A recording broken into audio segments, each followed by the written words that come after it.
She introduced me to the board as her assistant.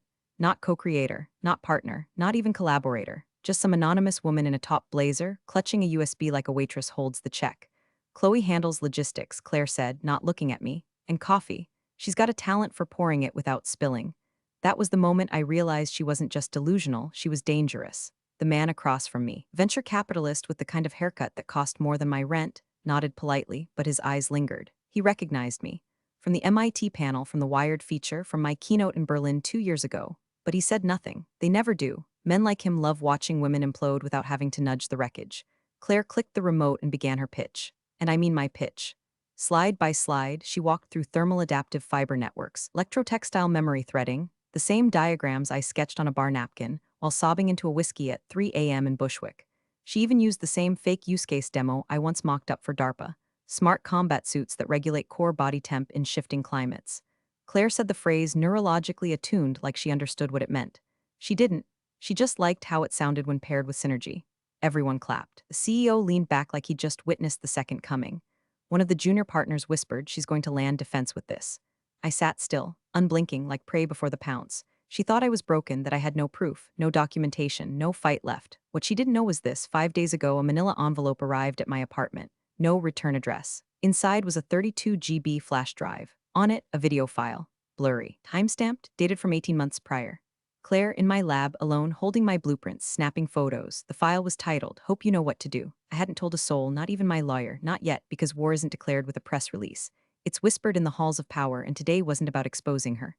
Today was about watching her rise just high enough to make the fall lethal. So I smiled, poured her coffee, watched her bask, and waited. 3 years ago, she cried on my bathroom floor because her startup folded and her boyfriend left her for a woman who sold artisanal pickled juice in mason jars. Her mascara made Rorschach stains on my tile. I gave her my couch, my charger, my last bottle of Malbec. I even gave her access to my prototype lab. Claire called it the kindness chapter. I called it stupid. Back then, I believed in family the way children believe in superheroes, irrationally, with both hands outstretched. I thought if I just kept giving, eventually she'd stop taking. Instead, she learned how to take better. She started showing up at my pitch meetings, said it looked more legit if I had someone blonde and peppy nearby, that her marketing background would round me out while I handled the nerd stuff. She smiled when I got flustered during Q and N, laughed off my imposter syndrome like it was quirky, not crushing. Then came the interview, Wired, digital exclusive. They wanted the duo who disrupted the textile wearable sector with a thermoregulating fabric that thinks. I wrote the code. I engineered the polymers. Claire did her hair. The article came out 2 weeks later. I was quoted once about needing more sleep. She was on the cover, arms folded. Headline, "The Girl Who's Changing Your Clothes and Your Climate." That was the first time I didn't talk to her for a week. The second was when the grant money disappeared. A $250K innovation stipend, gone overnight. She said she forgot to mention she moved it to a more liquid-friendly account. The LLC tied to the deposit wasn't our startup, it was hers.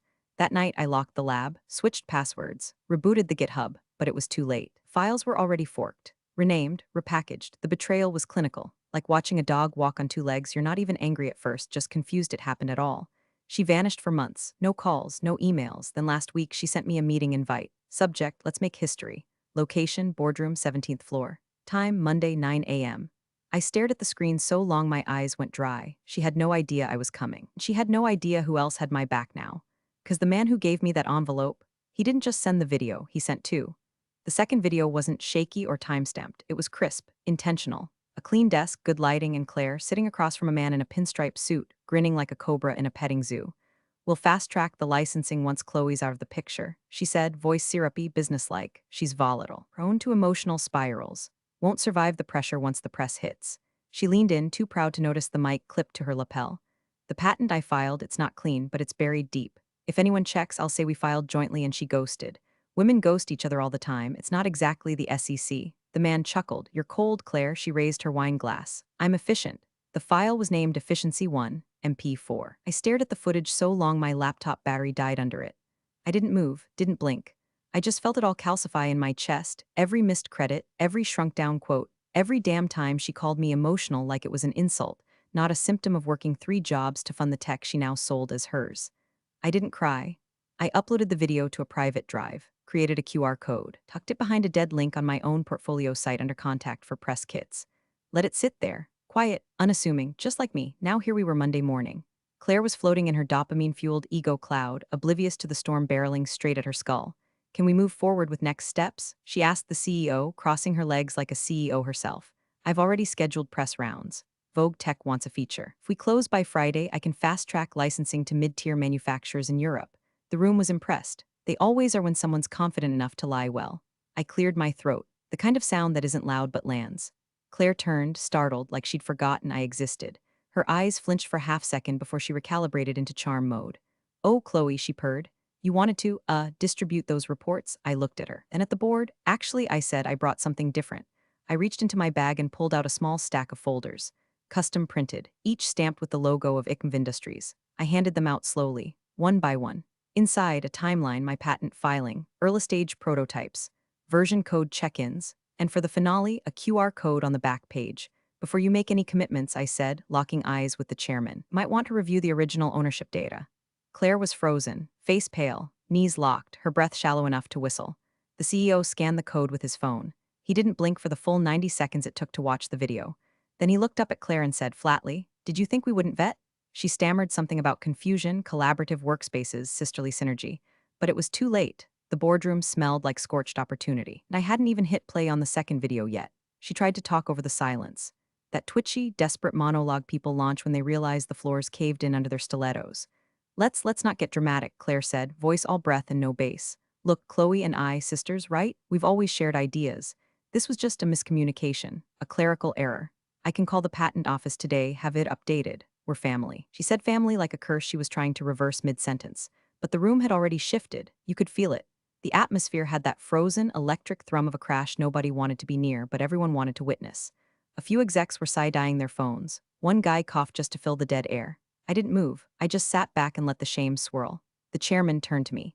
"Miss Rowan, Chloe, this ICMV Industries filing, it's valid. Registered 2 years ago," I nodded once. "With independent verification from 2 IP attorneys. And before anyone asks, yes, I still retain the full rights, including exclusive licensing terms." Claire's application was fraudulent. I turned then directly to her. "You didn't even change the layer names on the schematic file, Claire."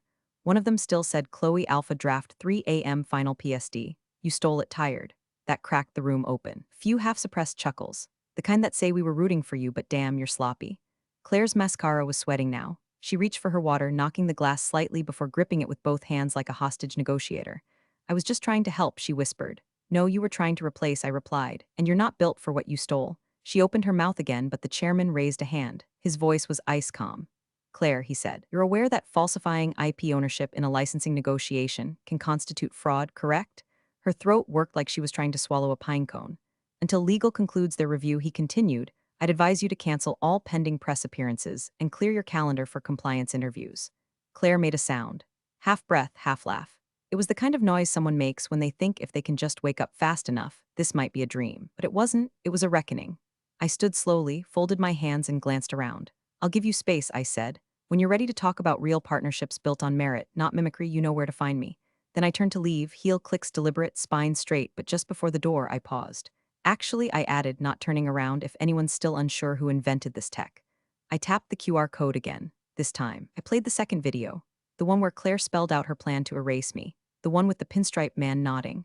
The one ending with her smirking, wine glass raised, and saying, "By the time Chloe realizes what happened, I'll already be the face of the future."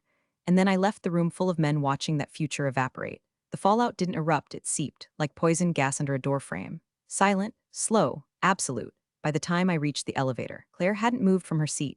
Her spine was a question mark, her eyes two busted street lamps. The door slid shut before I could see if she cried. She always hated crying in front of strangers. I didn't go home. I went to a hotel downtown. One of those cold, concrete lobbies with art that looks like depression wearing sunglasses. I booked a room under my ICMV alias. Not paranoia, insurance. I wasn't done playing this game, and I knew Claire well enough to know what came next. She wouldn't go quietly, and she sure as hell wouldn't go alone. Sure enough, 5 hours later, my inbox pinged with a cease and desist on me. Her lawyer had the audacity to claim that I was interfering with a pending acquisition and that I'd used slanderous material obtained via unauthorized surveillance. Cute. I forwarded it to my attorney, then to someone else. The man who sent me the envelope. He hadn't spoken directly yet.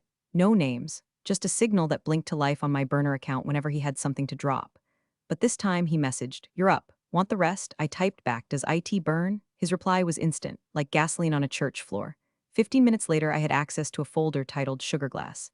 Inside, a paper trail of Claire's secondary LLCs, off-the-books investors, and one very illuminating string of emails between her and a mid-level exec at Solvetech, our competitor. The subject line of one was simply, "What if she never shows up again?" So that's what it was. Claire hadn't just tried to erase me, she'd pre-sold me to the wolves. The plan was to bait me into vanishing, destroy my credibility, take my work, sell it high, walk away with a scarf around her neck and a TED talk on her resume. Even floated a rumor on Twitter that I'd taken time away from innovation for mental health. How generous. I stared at the emails until my knuckles cracked from gripping the chair. I wanted to scream. Instead, I ordered tea. Then I started drafting the response. Not a rebuttal, not a press release. No, this would be something surgical, something undeniable. A presentation. The presentation. I titled it Theft as a Business Model. Set the background to black. No branding. No fluff, just the documents, the code, the messages, the truth, and I scheduled a live stream for Wednesday morning. Private link. Board only, no distractions, no Claire, they would see everything. And once they did, she wouldn't just be out of the deal, she'd be radioactive. Wednesday, 9 o'clock a.m. sharp, no intro music, no camera on me. Just the screen, just the facts, just a ticking time bomb with bullet points. The board joined one by one. I saw the viewer count climb, 8, 12, 15. Claire wasn't among them, that was deliberate. I didn't want her squirming in real time.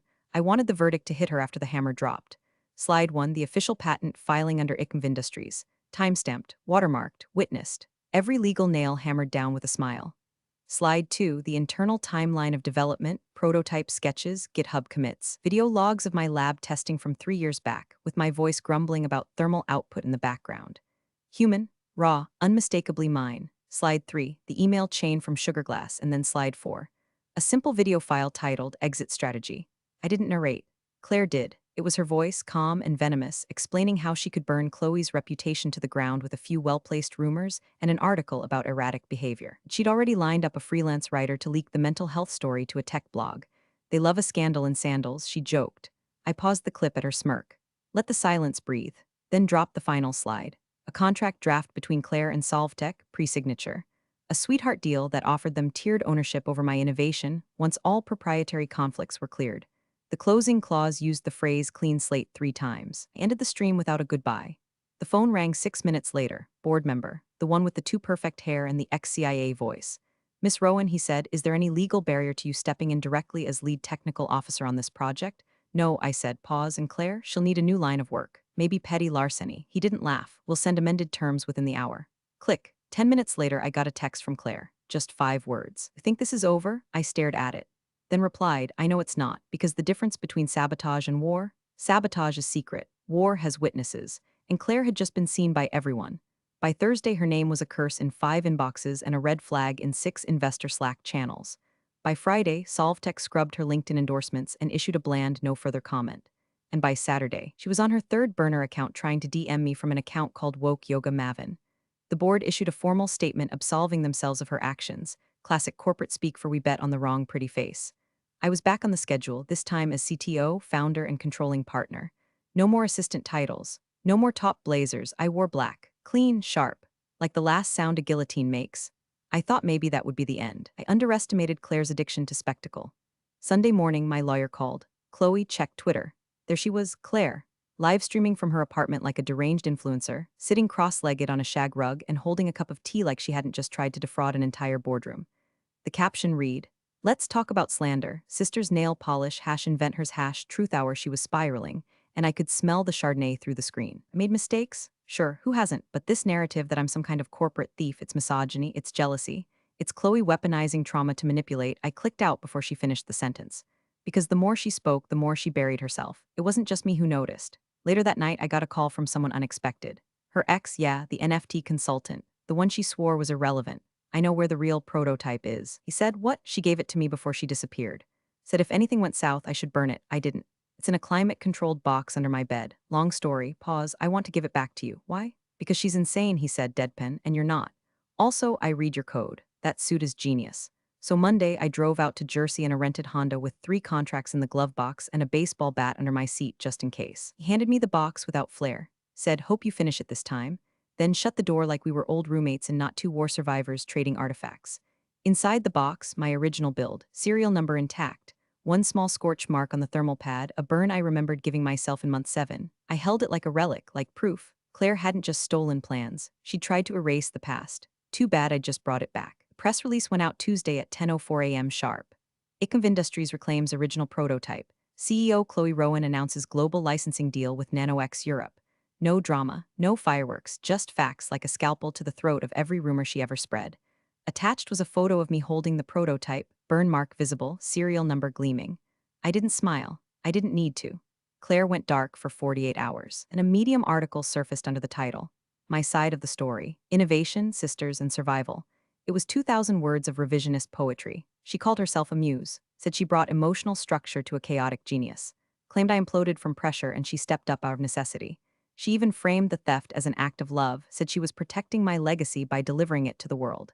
She signed it, Claire Rowan, founder of the future. I didn't respond publicly. I didn't have to. The board did. 4 hours later, they issued a cease and desist. Every publication that shared her article pulled it down before sundown, and Solvtech's general counsel sent her a very polite death sentence in legalese. But the real blow came later. I was backstage at a private innovation summit in Vienna when the alert hit my phone. Claire had launched her own product line, cheap knockoff thermals, non-regulated, questionable wiring. She'd called it Rowan Glow. It short-circuited in a beta test. One model overheated during a fitness demo and melted straight through a treadmill. The video went viral in under 2 hours. Headline, Founder's Faux Pas, Claire Rowan Smartwear torches brand and floor. By midnight, her LLC was flooded with refund requests, regulatory inquiries, and one very poetic class action threat from a CrossFit gym. Meanwhile, I was on stage, shaking hands with 3 new partners, all of whom used to ignore my calls when Claire was the face. After the summit, I returned to my hotel, poured a whiskey, and logged into the company's Slack. Pinned at the top was our new mission statement. I hadn't written it. One of the interns had, but I left it there. We don't burn bridges. We wire them to light up when walked on by liars. As for Claire, last I heard, she was trying to sell bath bombs on Etsy under the name Glow Sister Co. I didn't block her. I wanted her to see every milestone, every partnership, every contract, every headline that no longer included her name, and if she ever forgets why, there's still a QR code buried on my site, labeled simply, for Claire, in case you get creative again. Big thanks for watching, you sneaky seniors. Subscribe to keep the coffee pot brewing revenge. Your ex-colleagues won't know what hit 'em.